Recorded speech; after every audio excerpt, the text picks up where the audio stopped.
Story. Bonjour et bienvenue sur Intro Story. Vous le savez peut-être si vous nous suivez sur Facebook ou sur Twitter, nous relayons un bon paquet d'articles, souvent en anglais, qui parlent d'anthropologie dans le sens large. Notre problème, c'est que vous êtes relativement peu à nous suivre sur les réseaux sociaux et il s'agit souvent d'articles plutôt longs qui ont parfois des titres un petit peu chiants, mais qui sont super intéressants. Comment faire pour que vous en entendiez parler ? Comment faire pour que vous les consultiez ? Comment faire pour que, même sans les lire, vous sachiez ce qu'il y a d'important à savoir sur l'anthropologie ? Eh bien nous, on sait faire du podcast et on essaye d'écrire relativement bien. Donc ce qu'on va faire, c'est qu'on va vous sortir des sortes d'intro-news, des articles, des livres qu'on a aimés, tout ça en individuel. Parfois ce sera moi, parfois ce sera Julie, et ce coup-ci, c'est moi. Comme ça se situe dans un format un petit peu spécial qu'on prête plutôt à ce qu'on appelle l'audio-blogging et pas vraiment du podcast et que ça reste quelque chose de très écrit, j'aimerais bien savoir ce que vous en pensez, si vous trouvez que c'est utile, si vous trouvez que c'est chiant à écouter, etc. Nous, ça nous intéresse de savoir. On va de toute façon le faire sur quelques épisodes pour voir justement si ça nous plaît de le faire aussi. Mais notre but, ça reste de se dire il y a une masse d'informations qui est créée chaque semaine, même en anthropologie sur Internet. Et malheureusement, comme c'est en anglais, comme c'est très long, beaucoup d'entre vous ne les consultent tout simplement pas. Eh bien, notre but, c'est d'en faire un relais au niveau audio qui soit peut-être plus agréable à écouter, que ce soit en allant bosser, en allant à votre université ou en tendant la pelouse. Ça, on s'en fout. Nous, on vous apporte des informations qui sont super géniales, qu'on a trouvées super intéressantes, et on essaye de vous le faire du mieux qu'on peut. Donc, dites-nous ce que vous en pensez. Bon épisode. Bon, lui, il va me prendre la tête. Bienvenue sur Intro Story, épisode spécial revue du web avec 2 articles passionnants et un outil dont je suis tombé amoureux.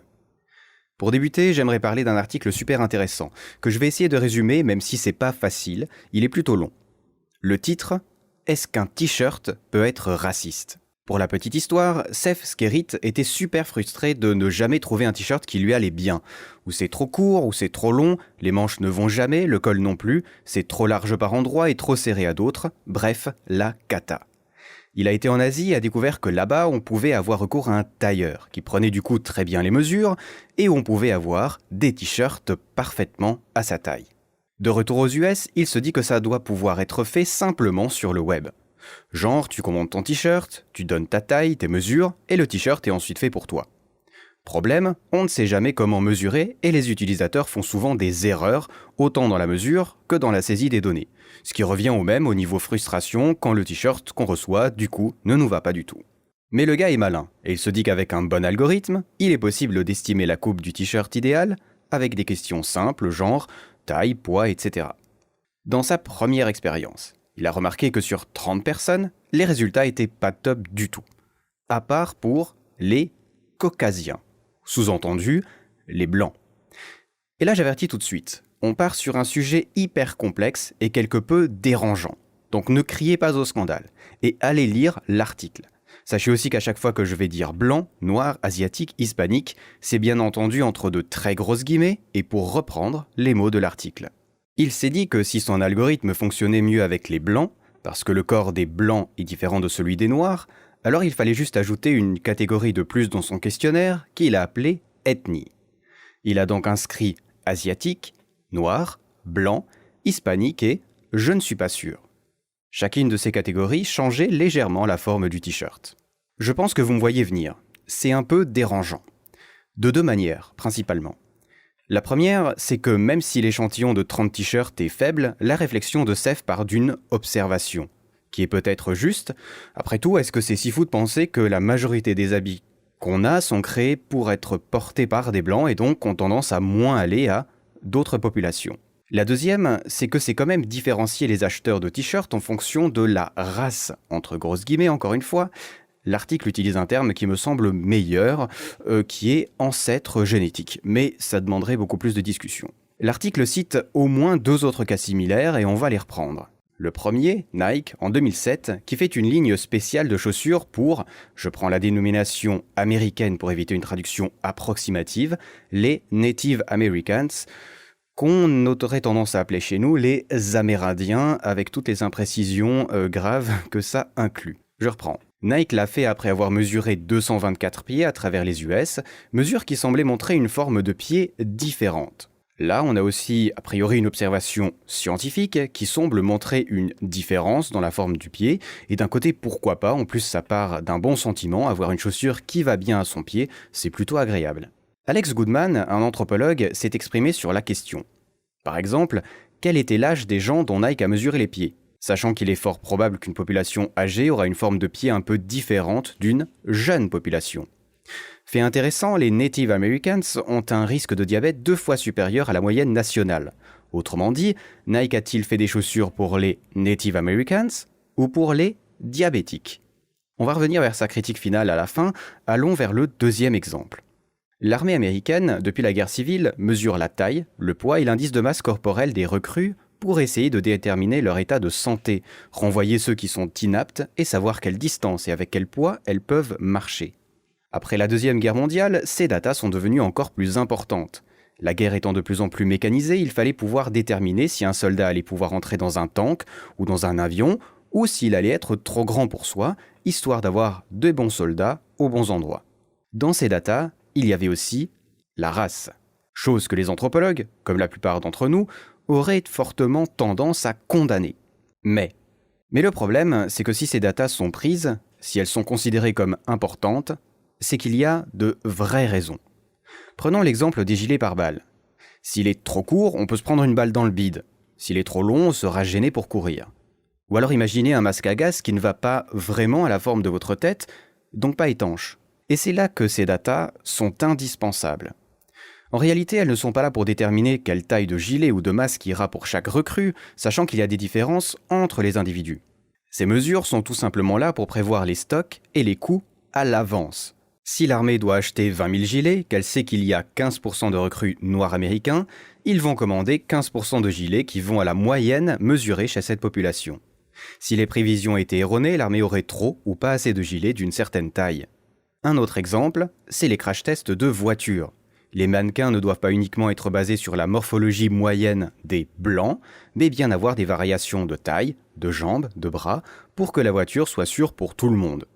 Bon, là, j'avoue, j'ai fait exprès de vous présenter les choses de cette façon, légèrement différente que celle de l'article.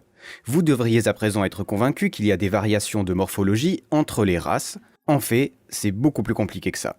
Déjà, le concept de race est compliqué, en plus d'être faux. Alex Goodman signale qu'en partant du Portugal, à pied, en allant au Japon, il nous serait impossible de juger du moment où on passe en Asie par rapport à l'apparence physique des gens. On verrait, c'est clair, du changement au fil des kilomètres, mais rien de marqué, aucune frontière, c'est imperceptible. Bon, ça c'est évident pour tout le monde, bien entendu, c'est juste un rappel, au cas où, on ne dit pas qu'il y a différentes races humaines, il n'y en a qu'une seule, mais qu'il y a des différences morphologiques dépendant de nos ancêtres génétiques. Sachez que les exemples aujourd'hui se multiplient, comme les lunettes marquées Asia ou coupe asiatique, qui sont censées être plus adaptées aux asiatiques, ou encore des magasins de mode qui mettent les mannequins en forme moins classique. En bref, la question de l'article c'est, est-ce que c'est raciste de dire qu'une ethnie particulière, ou ce qu'on prend pour une ethnie particulière, a une tendance à avoir une forme de corps particulière ? En fait, au-delà de cette question, et c'est là où c'est mind-blowing, c'est ce qui suit. Steph dit une phrase extrêmement intéressante, Steph donc le gars qui a fait sa vente de t-shirts sur internet, je cite « L'algorithme s'en fout de ce que vous êtes vraiment. Ce qui importe, c'est ce que vous pensez que vous êtes. » Autrement dit, si un noir américain coche « noir américain », c'est parce qu'il s'identifie à cette catégorie, et il y a de fortes chances qu'il y corresponde dans une sorte de prophétie autoréalisatrice à la moyenne de cette catégorie. On peut aussi penser que si on lui dit « ce t-shirt a été fait 100% pour toi », psychologiquement, on aura l'impression qu'il nous va mieux que si on nous avait dit le contraire. Pour finir, juste un ou deux détails importants.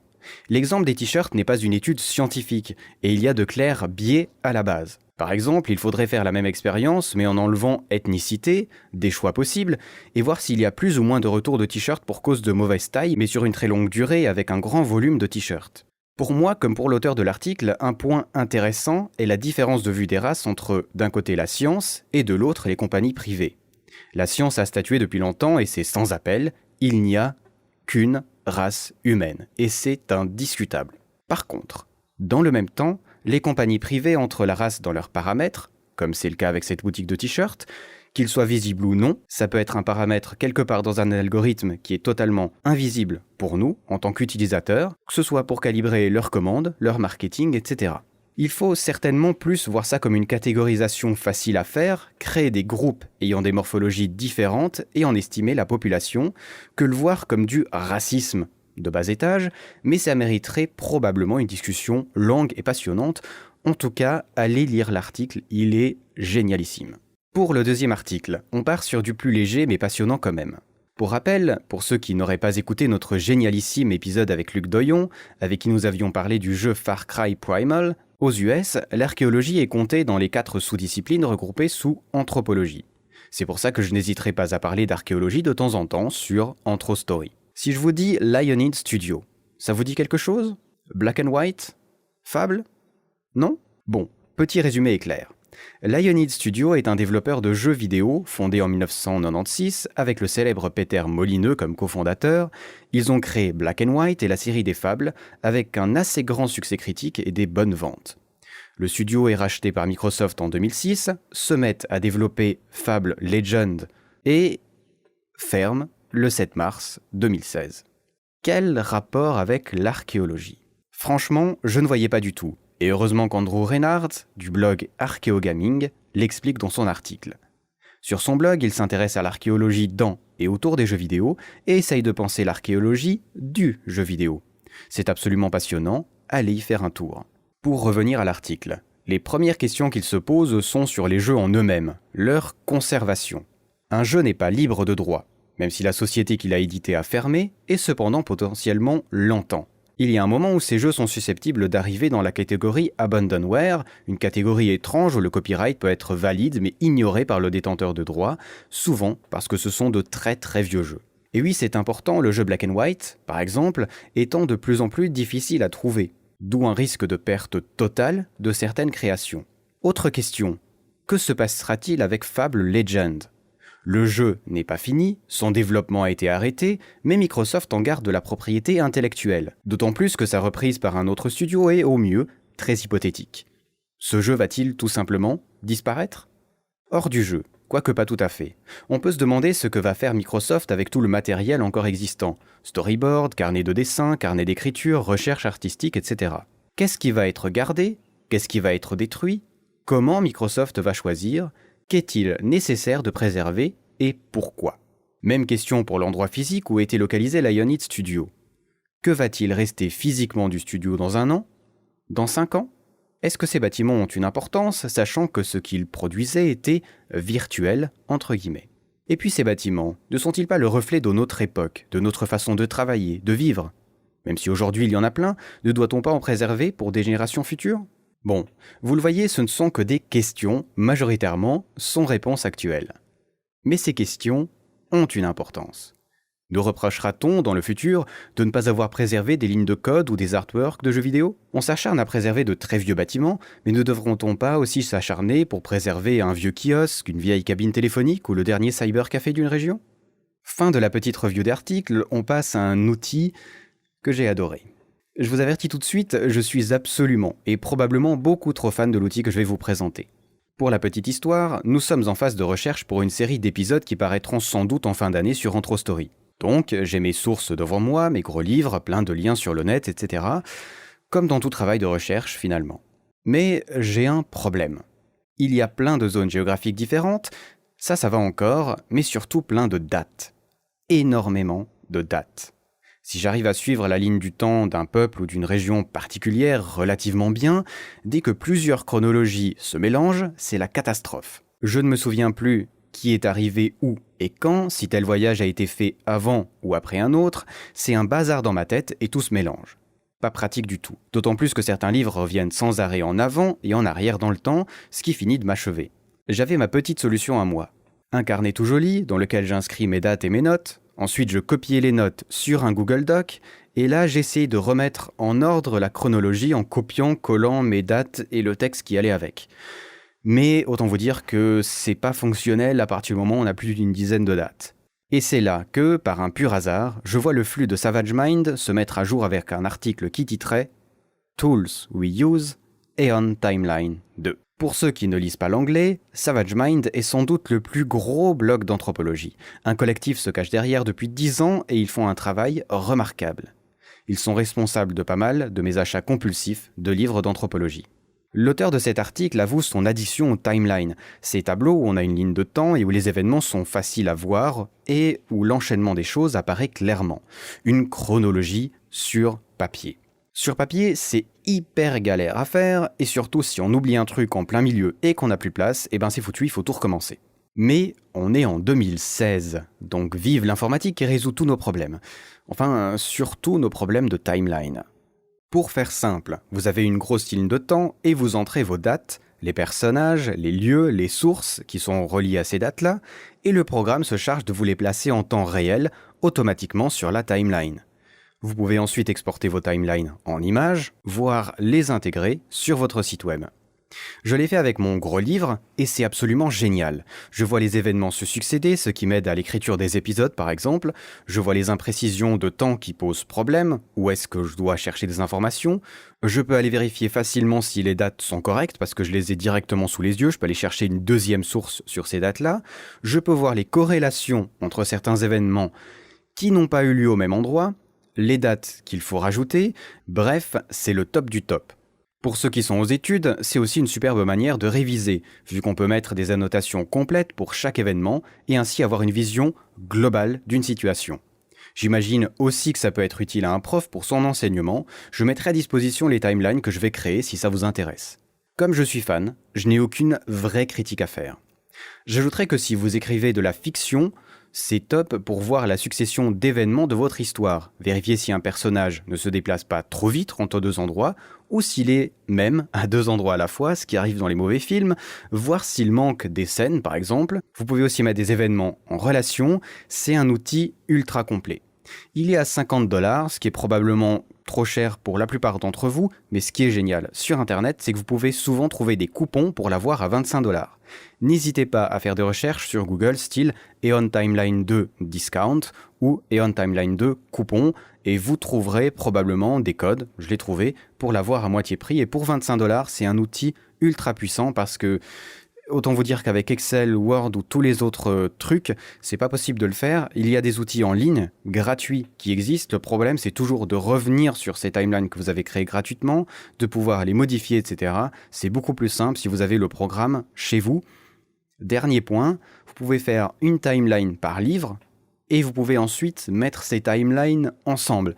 Ça rend un truc plutôt compliqué, parfois pas tout à fait lisible, mais qui vous permet d'avoir finalement l'histoire du monde sur votre timeline, sur votre ordinateur, et pour réviser ou pour écrire vos thèses, c'est vraiment le top du top.